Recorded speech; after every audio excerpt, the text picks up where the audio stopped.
ارشاد صاحب، سب سے پہلے تو بہت ساری پولیٹیکل ڈیولپمنٹس ہیں جن کے اوپر بات ہوگی. ابھی جو تازہ خبر آئی ہے پاکستان ڈیموکریٹک موومنٹ کی اسٹیئرنگ کمیٹی کے اجلاس کے حوالے سے، کیا لگتا ہے؟ وہ کہتے ہیں کہ جی ہماری تجویز میں یہ بھی شامل ہوگا کہ پیپلز پارٹی جو ہے وہ پی ڈی ایم کی دوسری جماعتوں کے ساتھ احتجاج کرے. ممکن ہے یا آپ سمجھتے ہیں کہ یہ ناممکن سی بات ہے؟ شیخ رشید صاحب بار بار یہ کہہ رہے ہیں، بلکہ آج تو انہوں نے کہا کہ مجھے کہا گیا کہ آپ تردید کریں. میں نے تردید نہیں کی کہ عمران خان پر اور موجودہ حکومت پر ہاتھ ہے اسٹیبلشمنٹ کا سر پر، لیکن انہوں نے کہا کہ میں اس کی نہیں کروں گا. اگر Peoples Party P D M کی یہ بات مان لیتی ہے کہ احتجاج اور لانگ مارچ مشترکہ ہو، اچھا، اور P D M Peoples Party کی یہ تجویز مان لیتی ہے کہ اسپیکر کے خلاف، چیئرمین سینٹ کے خلاف، وزیر اعظم کے خلاف، وزراء کے خلاف، پنجاب کے وزیر اعلیٰ اور خیبر پختونخوا کے عدم اعتماد ہونی چاہیے، اپوزیشن کو عدم اعتماد کی طرف جانا چاہیے، یہ دونوں اگر بات مان لیتے ہیں تو پھر اس کا مطلب یہ ہے کہ اس تجویز پر کسی کا دست شفقت ہے. اچھا، یہ صرف اپوزیشن کی تجویز نہیں ہے. یہ ایک لٹمس ٹیسٹ ہے. اگر ایسا نہیں ہوتا تو ظاہر بات ہے نہ لانگ مارچ دونوں الگ الگ کریں گے تو اس کا کوئی امپیکٹ نہیں ہوگا. ظاہر ہے تھوڑے بہت اثرات تو ہر چیز کے ہوتے ہیں، اور اگر عدم اعتماد کی تحریکیں پیش نہیں ہوتی تو اور کوئی طریقہ نہیں ہے. جس کی بھی یہ سوچ ہے کہ لانگ مارچ کے ذریعے حکومت تبدیل ہو سکتی ہے، میرا نہیں خیال کہ اس وقت ریاست یہ افورڈ کرتی ہے یا اسٹیبلشمنٹ افورڈ کرتی ہے یا خود اپوزیشن یہ افورڈ کرتی ہے کہ کسی حکومت کو احتجاج کے ذریعے، لانگ مارچ کے ذریعے ہٹا دیا جائے، کیونکہ یہ پھر بچوں کا کھیل ہو جائے گا. ہر دفعہ ایسا ہی ہوا کرے گا. ماضی میں یہ ہوتا تھا کہ لانگ مارچ کا ڈرامہ رچایا جاتا تھا، اور کچھ ایکٹر آ کے وہ اپنا رول پلے کرتے تھے، اور پھر نواز شریف صاحب کو 2/3 میجارٹی کے باوجود جانا پڑتا تھا. اب وہ تو نظر نہیں آ رہا. ہاں، یہ ایک ہے کہ لانگ مارچ کو بطور دباؤ کے طور پر استعمال کیا جائے ارکان اسمبلی پر، اور پھر عدم اعتماد کی تحریک جو ہے وہ کامیاب کی جائے. یہ ایک قابل عمل چیز ہے. اب دیکھتے ہیں کہ 25 تاریخ کو پی ڈی ایم کیا فیصلہ کرتا ہے، اور اس کے بعد پیپلز پارٹی کی طرف سے کیا جواب ملتا ہے. اس میں مضبوط پوزیشن پہ کون ہے ارشاد صاحب؟ پاکستان پیپلز پارٹی اس وقت مضبوط پوزیشن کے اوپر ہے، یا آپ سمجھتے ہیں کہ پی ڈی ایم کی دیگر جماعتیں جس میں مولانا صاحب کا نام رکھا جائے، شہباز شریف صاحب کا نام رکھا جائے؟ اس وقت مضبوط پوزیشن جو ہے میرے نقطہ نظر سے وہ پیپلز پارٹی کی ہے، دو وجوہات سے. ایک تو اس کی ایک صوبے میں حکومت ہے، اور دوسرا یہ ہے کہ پیپلز پارٹی کے بغیر کچھ نہیں ہو سکتا. یعنی نہ تو آپ لانگ مارچ کامیاب کر سکتے ہیں، اور کیونکہ صرف آپ پنجاب سے اگر لانگ مارچ کریں، پنجاب کے لوگوں کو لے کر چلیں، تو وہ پھر کوئی بات بنتی نہیں ہے. آپ کو سندھ ایک بڑی اکائی کے طور پر اس کی حصے داری اور اس کی شراکت ضروری ہے. اور اگر عدم اعتماد کی تحریک میں جانا ہے تب بھی پیپلز پارٹی کے ووٹ بڑی اہمیت اختیار کر چکے ہیں، بڑی ان کی اہمیت ہے. اس کے بغیر نہ سینٹ میں کچھ ہو سکتا ہے، نہ ہی قومی اسمبلی میں، نہ کسی صوبائی اسمبلی میں ہو سکتا ہے. تو اس لیے پیپلز پارٹی کی، اور دوسری یہ ہے کہ پیپلز پارٹی کی جو اب تک حکمت عملی رہی ہے وہ حقیقت پسندانہ رہی ہے، جذباتی نہیں رہی. مولانا کی اور شریف خاندان کی یا مسلم لیگ کی جو حکمت عملی رہی ہے وہ جذباتی زیادہ رہی ہے، اور اسی کی وجہ سے یہ ایک ٹرسٹ ڈیفیسٹ ہے دونوں پارٹیوں کے درمیان. کیونکہ پیپلز پارٹی یہ سمجھتی ہے کہ شاید یہ ہمارا کندھا استعمال کر کے کچھ اور مقاصد حاصل کرنا چاہتے ہیں، کوئی اور مفاد حاصل کرنا چاہتے ہیں. مقصد نئے الیکشن کرانا یا مقصد جو ہے نظام کو بہتر کرنا نہیں ہے، ترجیح کچھ اور ہے. اور چونکہ مولانا کے لانگ مارچ کے کے موقع پر ہوا بھی ایسا کہ وہ لانگ مارچ کر رہے تھے مولانا، اور میاں صاحب سامان باندھ کے باہر جا رہے تھے. پہلے والے لانگ مارچ کو کنسیڈر ہی نہ کیا جائے، اب تو صورتحال بڑی مختلف ہوگی. مولانا فضل الرحمان صاحب یہ باتیں کہہ رہے ہیں. مولانا فضل الرحمان صاحب یہ باتیں ضرور کر رہے ہیں، لیکن مولانا فضل الرحمان صاحب کو سپیس بھی مل رہی ہے. اس کو بھی ذہن میں رکھنا پڑے گا نا، کہ مثال کے طور پر اسلم رئیسانی صاحب بلوچستان میں اگر وہ اچانک وہ مولانا کی طرف راغب ہو گئے ہیں، شامل ہو رہے ہیں، اعلان کرنے والے ہیں، تو کچھ اور بھی ان کو سپیس مل رہی ہے، تو وہ اس سپیس کو نواز شریف صاحب کے لیے تو لوز نہیں کریں گے. یہ بھی تو ٹھیک ہے.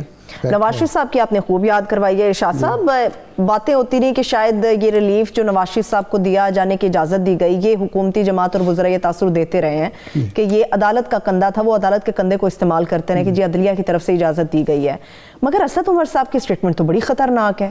آپ اس کو کس طرح سے دیکھتے ہیں کہ 100% یہ اجازت وزیر اعظم پاکستان عمران خان صاحب کی طرف سے دی گئی ہے؟ وہ ایک پرانے شاعر ہیں، ان کا شعر ہے کہ خیال دو تا میں نصیر پیٹا کر، خیال دو تا میں نصیر پیٹا کر، گیا ہے سانپ نکل اب لکیر پیٹا کر. اب لکیر پیٹا کر. اب میاں صاحب کو گئے ہوئے 2 سال ہو چکے ہیں، اور 2 سال کے بعد بھی وہ لکیر پیٹی جا رہی ہے. فیکٹ یہ ہے، جو اس وقت کی معلومات ہمارے پاس ہیں وہ یہ ہیں کہ میاں نواز شریف صاحب اپنے کمرے میں بیٹھے ٹی وی دیکھ رہے تھے یا سونے کی تیاری کر رہے تھے، تو ٹویٹس چلنا شروع ہوئیں ڈاکٹر عدنان کی کہ میاں صاحب کی طبیعت بہت زیادہ خراب ہو گئی ہے اور ان کے پلیٹلیٹس گر رہے ہیں اور یہ ہو رہا ہے اور وہ ہو رہا ہے، فلاں ہو رہا ہے، فلاں ہو رہا ہے. اس کے بعد یہ یعنی رات کافی دیر کی بات ہے، وہ جو نیب کے حکام تھے وہ سارے اپنا دکان بند کر کے اپنے اپنے گھروں کو جا چکے تھے، اور وہاں اطلاع ملنا شروع ہوئی کہ جی ٹویٹس آنا شروع ہوئی کہ جی میاں صاحب کی طبیعت خراب ہے. اب نام میاں صاحب کو اس وقت تک انہوں نے کم از کم یہی تاثر دیا کہ انہیں بھی نہیں پتا تھا کہ میری طبیعت خراب ہو گئی ہے. اچھا. اور نیب کے حکام کو بھی نہیں پتا. ڈاکٹر کو بھیجا گیا جو نیب کا ڈاکٹر ہے، وہاں ہوگا مقرر ڈیوٹی پر میاں صاحب کی طبیعت کو معلومات، وہ ان کو بھیجا گیا. انہوں نے جا کے چیک اپ کیا، انہوں نے کہا جی بالکل ٹھیک ہے، میاں صاحب تو ٹھیک ہیں. بلکہ جب وہ چیک اپ کے لیے گیا تو میری معلومات کے مطابق میاں صاحب نے کہا بھی اس وقت کیوں آ گئے ہو تم؟ اچھا. اس نے کہا جی سنا ہے آپ کی طبیعت خراب ہے. اس نے کہا میں تو ٹھیک ٹھاک ہوں، ابھی میں نے کھانا کھایا ہے تو میں تو ٹھیک ہوں، مجھے کیا ہوا ہے؟ اس نے کہا جی پھر بھی چیک کرنا ہے. اس کے بعد اچانک میاں شہباز شریف صاحب نے درخواست کی نیب حکام سے کہ جی مجھے فوری طور پر میاں صاحب سے ملنے کی اجازت دی جائے کیونکہ میاں صاحب کی طبیعت خراب ہے. تو انہوں نے کہا کہ جی میاں صاحب بالکل ٹھیک ٹھاک ہیں، فٹ فاٹ ہیں، ماشاءاللہ انہوں نے کھانا کھایا ہے، اور میاں صاحب ماشاءاللہ کھانے کے شوقین ہیں، اچھا کھانا گھر سے آتا تھا، کھانا کھا چکے تھے. انہوں نے کہا جی میں آ رہا ہوں. وہ میاں صاحب آ گئے. میاں صاحب آئے جب شہباز شریف صاحب، تو میاں نواز شریف نے کہا کہ یار کیا معاملہ ہے، مجھے یہ کہہ رہے ہیں ڈاکٹر پریشان کر رہے ہیں. کہتے نہیں میاں صاحب آپ کی طبیعت بہت خراب ہے، آپ کی طبیعت بہت خراب ہے، آپ کی طبیعت. انہوں نے کہا یار مجھے کچھ نہیں ہوا، میں بالکل ٹھیک ٹھاک ہوں، دوائی بھی میں لے چکا ہوں ٹائم پہ، تو میرا تو کوئی مسئلہ نہیں ہے. اب جب وہ مسلسل ایک شروع ہوا کمپین، اور شہباز صاحب نے بھی کہا کہ طبیعت آپ کی بہت زیادہ خراب ہے، آپ کے جو پلیٹلیٹس ہیں وہ بہت گر چکے ہیں، تیزی سے گر رہے ہیں اور کچھ بھی ہو سکتا ہے. اچھا. تو اب فکر پیدا ہوئی نیب حکام کو بھی کہ کہیں یہ گلے نہ پڑ جائے. ایک ہائی پروفائل شخصیت ہے، ملزم ہے، تو اس کے ساتھ وہ ہو. تو انہوں نے پھر سوچا، یعنی جو کہانی بظاہر حالات ہیں وہ یہ ہیں. اچھا. وہ یہ ہے کہ جی ان کو بھیج دیا جائے سرکاری اسپتال میں چیک اپ کے لیے، کیونکہ ڈاکٹر کے چیک اپ کو تو وہ کوئی درست مان ہی نہیں رہا، حالانکہ ڈاکٹر تو وہ کہہ رہا ہے کہ بالکل درست طبیعت ٹھیک ہے. تو انہوں نے فوری طور پر سروس اسپتال کا انتخاب کیا اور نیب سے میاں صاحب نکل گئے. اب یہ تو ہوا آغاز. آگے کون لوگ ہیں چیک کرنے والے؟ سروس اسپتال ایک سرکاری ادارہ ہے، پنجاب گورنمنٹ کا ادارہ ہے، پنجاب میں حکومت خان صاحب کی ہے. جی. وزیر صحت ڈاکٹر یاسمین راشد صاحبہ وہ بھی حکومتی معتمد ہیں، معتمد ہیں خان صاحب کی. لیکن اس کے باوجود خان صاحب کو شک تھا کہ کوئی میرے ساتھ ہاتھ ہو رہا ہے. انہوں نے اپنے معتمد خاص شوکت خانم ہسپتال کے جو پہلے چیف ایگزیکٹو تھے، اب مشیر ہیں وزیر اعظم کے، ان کو بھیجا. انہوں نے آ کے رپورٹس دیکھیں اور ان رپورٹس کی بنیاد پر فیصلہ ہو گیا. یہ بالکل اسد عمر صاحب کہہ رہے ہیں کہ خان صاحب نے فیصلہ کیا کہ جناب ان کو باہر جانا چاہیے. پھر اب رونا کس چیز کا ہے؟ آپ نے آپ کے ہاسپٹل میں، آپ کے ہسپتال میں، سرکاری ہسپتال میں وہ زیر علاج تھے، سرکاری ڈاکٹر ان کو دیکھ رہے تھے.